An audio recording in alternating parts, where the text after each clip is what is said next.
waan idin salaamay saaxiibayaal meel walbood joogtaan iyo si walbood ii daawanaysaan kuna soo dhawaada barnaamijkeennii bandhiga oo habeen walba aad ka daalacataan mareegtada aan ku leeyahay barta Facebook. haddaba waxaan rabaa caawa barnaamijkeennii bandhiga inaan ku lafaguro oon ku faaqido dhacdadii maanta ka dhacday golaha shacabka oo Soomaali fara badan ay u dhagtaagayeen iyo caalamka kuwooda Soomaaliya saaxiibka dhow la ah ama daneeya gobolka. waxaan rabaa marka inaan ku biiriyo waxa aad ka warhaysaan oo meeshaas ka dhacay ama siyaasiga uu ka dabran yahay inuu idinla wadaago ama saxaafaddu ay mamnuuc ka tahay in ay soo bandhigto. haddaba halkan waxaan u furta aniga wax walba oo ka qarsan shacabka inaan halkan ku bidhaamiyo anoona cidna uga aabayeelin ama uga gambanaynin. waana ku maasantihiin taa am daawashadiina. waaya maxaa dhacay maanta ninkii mursal ahaa iyo tiim uu hogaaminayo mahad salaad iyo xasan firimbi ayaa ishelay.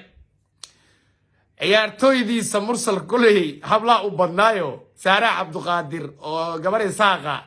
iyo gabadhii liirahani oo koonfur galbeed ka soo jeeda gabadhii la qaban laayahay ubax tahliil wixii lees dhaafsaday ilaa mataqaanaa waalid ilaa ninaan waxa la gaaray in dumarku ay dhahaan hebel orod la seexo ama u dhaxay. markaan rabaa intaan barnaamijkaas ugada gelin horta wixii maanta ka dhacay golaha shacabka waa barnaamij ama dabin uu ogaa qof walba oo sababtuna xalay muuqaalkii ugu dambeeyey oo aan ka baahiyey mareegtadeeda ayaan ku faaqiday oon ku sheegay oon uga digay shacabka Soomaaliyeed ileen kuwii daawanaya hadda iyo kuwii xalay daawanaya labadaba xildhibaanada Soomaaliya ku jiraan laftirkooda haddaan la dhiiwaan maasantiin dee waxaad moodaa dhiigga ka qaboobi doona micno badan nooma samayn doonaan. waaya waxaan rabaa inaan uga mahad celiyo marka shacabkii xalay aan ka codsaday in muuqaalka ay sheergareeyaan xildhibaanadii loo sheergareeyey ee muuqaalkii uu gaarayna waan ka aragnay jawaabta. waxayna tuseen xildhibaanadii saakay aan ka daawanaynay TV-yada waxa xildhibaan uu yahay micnaha xildhibaannimada ayay saakay inoo sharaxeen. waxaana rabaa halkan inaan uga mahad celiyo saaxiibaday qaaliga ah mahad salaad iyo cabdulaahi maxamed nuur xasan firimbi iyo rag fara badan oo ay hormuud u yihiin kuwaas oo ku dhiiraday in mataqaanaa muddo kororsi golaha ay ka tirsan yihiin iyo madaxweynaha waqtigiisu idlaaday sharciyad lagu siin rabay. waayahay maxaa dhacay mursal saakay isagoo mataqaanaa xanaaqsan ilan garan maayo xildhibaano uu saaxiibo leeyahay ama saaxiibada dhow xildhibaano ahayn baa sirtii mataqaanaa muddo kororsiga ka baahiyey oo saxaafadda u sheegay anigan cabduqaadir boos oo helsiinka joogay soo gaartay oo aan shacabka kula wadaagay. mursal saaka waa yimid waxaan rabnaa min bilow ilaa dhammaad wixii meeshaasi ka dhacay anaan waxba xiirinaynin inaan halkan idinkaga sheego. mursal waa yimid in ka badan 200 oo xildhibaano waa soo xaadirtay kuwaas oo haddii ay meel marin lahaayeen sharciyad u siinaysa in golaha ay ka tirsan yihiin ee waqtigeedu dhammaadayna ay sharciyad siin kareen iyo in hamiga ama dreamka riyada farmaajana ay mataqaan u rumayn kareen awood noocaas way lahaayeen.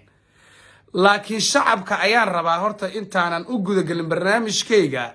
waxay rajo xumo fara badan sanadihii ugu dambeysay tan iyo markii maxamed cabdulaahi farmaajo uu xukunka qabtay 2017 waxaa baxay micnihii xildhibaannimo micnihii baarlamaanka shacabka waxaad moodaa inay ka niyo jabeen baarlamaan Soomaaliyeed iyo shaki inuu ka galay awoodda iyo tayada ay u leeyihiin in shacabka Soomaali ay ku hogaamiyaan wado horumar leh. waxaad moodaa shacabku inay fahmeen afartii sano ugu dambeysay in xildhibaanada ay noqdeen kuwo ku shuba ah wax walba iska saxiixo aanan kala jecleen qaran Soomaali kala jecleen dhuuntaas u shaqeysta heshiisyadii waana sababta farmaajo ugu dhiiranaya arrintaas. marka waxaan rabaa aan u soo laabtay xildhibaanadaasi laga niyo jabsanaa oo shacabka Soomaaliya rajo quus ah ay ka qabeen maanta waxaad moodaa shacabku inay soo noolaatay rajadoodii inay soo laabatay hankii ay ka qabeen baarlamaanka Soomaaliya isbishal aqalka hoose golaha shacabka oo aan filay in qof walba halkan i daawanaya uu ku leeyahay matalaad buuxda. waayahay mursal waa yimid maxaa dhacay mursal waa yimid wuxuuna isku dayaayay saaki sidaan barnaamijkeeni xalay aan ku sheegaba in mataqaanaa qodobka ajandaha muddo kororsiga baarlamaanka uu madaxda ka yahay gudoomiyaha u yahay iyo madaxweynahaba laga doodi karo maya astaghfirullah saxaafadda mid bay horta isku dhaxyaacinaysaa aan rabaa caawa in halkan ka sheego ninkan wuxuu rabaa inuu kala qaado muddo kororsiga farmaajo iyo muddo kororsiga baarlamaanka shacabka ogaada wuxuu rabaa marka hore in baarlamaanka ay ka doodaan ajando ku saabsan ama looga falanqoonayo ama lagu jeexjeexayo sidii 2 sano oo sharciyada iyagu isku siin lahaayeen xilli waqtigooduna uu idlaaday ama dhamaaday marka maanta oo sabti ahayd waxay rabeen in laga doodo dhagaha shacabka la baro in laga doodi karo maalinka isniintana jug lagu siiyo oo la ansixiyo qaarma shacabkina u sheegna sidii wax u socdaan markii shacabku ay la qabsadaan ama muddo mataqaana 2 maalin iyo 5 maalin la wadwadana in baarlamaanku waqtigiisu ku darsaday abkuu farmaajo in haddana laga doodo in madaxweynaha Soomaaliya uu istaahilo ama uu qalmo in 2 sano oo kale oo dheeraad ah oo 4 sano oo dastuurku qabay laga gudbo arinkaas oo 2 sano loogu daro Maxamed Cabdullaahi Farmaajo shacabkan rabaa inaan si waafi ah uga qanciyo arintan in aan mar baarlamaankii farmaajo mar waqti la isugu daray wadadii baa la xarxaranaya qodxii baa la iska qaadaya kadib highway lagu dhacal rabaa waaya farmaajo horta arin noocaas oo mursal u soo dhiibay saake samaxa dhacay saake horta wuxuu awoodi waayay saake in ajande iska dhaaf inuu hado awoodi waayay rag xildhibaano ah oo shacabka Soomaaliyeed diiwaanka ay gashteen oo mahad salaad iyo Cabdullaahi Maxamed Nuur iyo ragga aan sheegay xasan firimbi iyo kamid yihiin ayaa horta ismuujiyay oo ka diiday hanka inqilaabka u eg ee calaamadaha dictatorka asaakay mataqaanaa hor istaagay ee na tusay in dalku doorasho rabo madaxtinimo in qoray isu dhiibku wali sii socdo waxa kale oo mudnaanta siinaya xildhibaanadii diida saaki sidoo kale shacabka Soomaaliyeed waxa rabaa inaan u sheego iyagu qudhooda ayaa rabaa in ay doorasho soo galaan mar haddii ay dhaheen xildhibaanada Soomaaliya baarlamaanka Soomaaliya waqtigoodu waa dhamaaday iyaga kamid waxay diyaar u yihiin inay qaataan arinkaas oo ah in iyaga doorasho ay soo galaan oo kursigoodu ay ku way karaan xataa si Soomaaliya hore ugu socon lahayd raggaas ma salaad hogaaminayo oo odawa ku jiro oo xildhibaano far badan ay ku jiraan oo Cabduqaadir Cusub la ku jiro rag far badan ba ku jira waaya waxa rabaa duqi horto farmaajo ahaa qaraxaas ismidaaminta siyaasadeed ah ayuu ku soo xiray mursal saakay waa u qarxi weysay saakay waa u qarxi weysay odaga ismidaamin siyaasadeed oo ciyaaraya mar haddii beesha caalamka iyo Soomaali oo dhan oo doorasho sugaysa iyo mataqaanaa mucaaradkii shalay isaga madaxweynayaasha u ahaa maantana afkaartiisa diidan uu isku hor midaaminayo qaab siyaasadeed odaga horta history hadduu ka tegi lahaa ama legacyna waxa uu moodaa inuu taasi ku fashilmay waxaan rabaa marka shacabka Soomaaliyeed meel walba ay joogaanba inaan u sheego wixii uu mursal xildhibaanada u sheegay maanta oo aan la soo duubin qaarkoodna ay mataqaanaaba arkeen oo daawadeen waaya caawa iga qora mursal wuxuu saaxiibadiisa xildhibaanada ah iyo kuwa ka soo horjeeda inta badan maad salaada soo qoray ee warbixinada xasaasiga laakiin wuxuu ka dhawaajiyay war weyn buu ka dhawaajiyay oo wuxuu leeyahay heshiiskii September ma jiro mar haddii lagu guuldareystay in doorasho heshiis laga gaaro shirka madaxweynaha waqtigiisa dhamaaday madaxda maamul goboleedyada oo September ilaa April oo loo socdo wax heshiis la gaaray wada mursal leh aniga ma lihi wax heshiiskii September oo hal qabsi u ahaa Soomaalida dawlad jaceelka rajadii kaliya oo beesha caalamka ay dhehayso heshiiskaas hal dhameystiro odagii horta mursal ahaa saakay sida Muuse Suudiye wuxuu sheegay waxa ka dhaxalay sida ruuxaanta farmaajo oo caadi ah ka dhaxalay waaya heshiiskii September ma jiro sababta baarlamaanka uu 2 sano ugu darsanayaan rabaa shacabkana u sheego hadda waxaan rabaa shacabka 2 sano wax ugu darsanayaan in shacabka loogu sheekeeyo heshiiskaasi hore maadaama qof iyo cod doorasho ah lagu guuldareystay oo madaxda maamul goboleedyada doorasho dadban iyo madaxweyne farmaajo doorasho dadban ay ku heshiiyeen oo taasi waxay ka dhigan tahay in la laalay hankii ama riyadii ahayd doorashii qof yocdo marka waxaan rabaa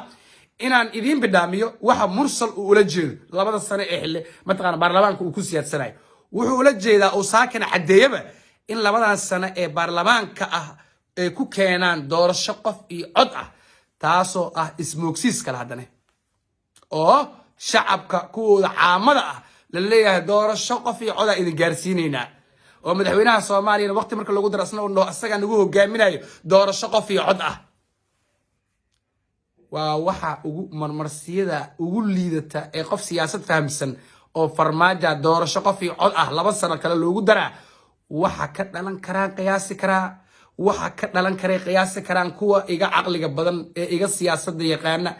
ama iga faradhudhuuma siyaasadda halkan ku jira waxa ka dhalan kara doorasho aan loo marin nidaamkii saxda ahaa ama madaxweyne 4 sano dalkan soo joogay oo ku fashilma doorasho qof iyo cod ah oo aan suuqa xoolaha waxaan la yaabay tagi karin in anaga mursal uu nagu sheekeeyo bambadii uu waday inuu nagu dhufto annaga waxaan ka xunnahay in ilaahay naga badbaadiyo bambadaas laakiin isagu ay ku laaban doonto mursalo sumcadiisa iyo taariikhdiisa wax weyn ay u dhintay show mursal maba ahanba ninkii shalay korontada laga jartay oo biyaha mataqaan laga xirtay oo la hareereeyay oo ilaaladii laga qaaday ma aha waaba ninkii mursalka ah magacii uu iska bedelo ninkii shalay saas intaan live u soo galnay aan shacabka Soomaaliyeed aniga asxaab kalaba aan kala hadlayna war mursal hal badbaadi ninkii ma aha ninkii nin kale u noqday waaba ninkii saaka dharcad inta ku soo daayay xildhibaanadii yaa hadli kara laakiin geesiyaashii raggii hawiye iyo raxan weyn hawiyaha ugu badnaaday iyo raggan ma jeerteen ogaadeen wallaahi alcadiim qore kama naxaan oo biskooladii dharcad kama naxaan in dharcad lagu soo daayay waa handadaad in markii fiiri mursal waa ninka heshiisyadii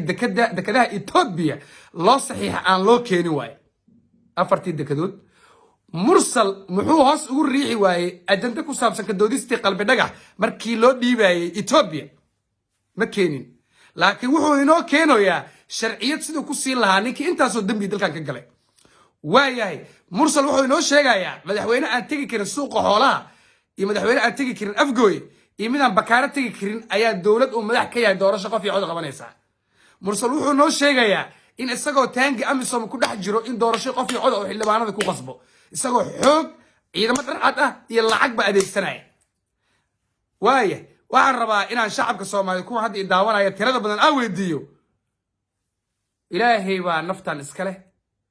qabiilna qofna looguma eexdo ee haddaan ilaahay ka cabsano mucaarad iyo muxaafid inta iska dhigay mursal bakaara ma tegi karo rooble bakaara ma tegi karo farmaajo iska badaa nimankaasaa rabaan shacabka inay ugu sheekeeyaan doorasho qof iyo cod ah xilli aad ogtihiin dadka dowladda u shaqeeyo in la ugaarsanayo ayay haddana waxay noo sheegayaan sida dadka caamada camal doorasho qof iyo cod war sargaalkii adiga degmada kuu joogaa habeen walba la dilaa oo la ugaarsadaa taliyihii saldhiggaa la ugaarsadaa gudoomiye degmada la dilaa ama iska dish adiga sidee shacabka ee gudoomiyaashaas iyo taliyaashaas dhimanaya sidee u suurtageli karaan iyaga yaaba gacan ku gambade shacab see u ilaalin karaan ama u damaanad qaadi karaan awoodooda sidii qof iyo cod loo gaari lahaa aqliga iyo dadka waxa caamada loogu sheekeeyo iyo dadka mataqaanaa afkaaraha laga bedeliyay dadkaas annaga ma nihiin waxaan nahay dadka markaas sir rabtaan annaga aan inta soo kacno aan u sheegno runta oo xaqiiqda intaan wax ku dhaanno intii wax nagu dhaanto halkan ila daawanayso caaqiliinta oo siyaasadda yaqaana dabcan iyagaaba nagu dhaamo looma baahno marka waxaad ogaataan qorshihii ismidaaminta ahaa ee farmaajo saakay miinada isaga la kacday wax dhaawac oo xildhibaanada soo gaarayna ma jiraan waaya beesha caalamka iyo arrinkan siduu u saameyn karo dadka siyaasadda oo daraso waxay leeyihiin haddii baarlamaanka Soomaaliya ay ansixiyaan sharci muran badan baarlamaankii hore Soomaaliya way ansixiyaan sharcigan ama muddo kororsigan dooda badan dhalisay dalku wuxuu galayaa qatar weyn ayuu galayaa dadka siyaasadda oo darasa oo waxay ka dhigan tahay doorashada waa qaatay maxaa qaadi kartaa marka waxaan rabaa inaan nimankii xalay xildhibaanada waa gaarsiiseen muuqaalka waxaan rabaa siyaasiyiinta beesha hawiye oo xasan sheekh maxamuud ugu horeeyo mataqaanaa ilaa sheekh shariif ilaa cabdiraxmaan cabshakuur cabdikariin guuleed cabdiqaadir cusuble xasan cali kheere ayaan rabaa inaad muuqaalkan ragga kulli ugu tunka weyn waaye inaad muuqaalkan anigoo ku hadlayo codka dhalinyarada inaad gaarsiisaan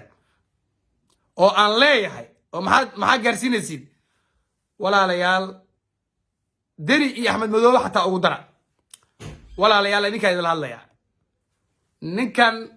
heshiis waa diiday ama mid dhuusamareeb ha noqdo ama mid dheebeeleeb ha noqdo ama mid muqdisho sebtembarkii lasoo dhaaf ha noqdo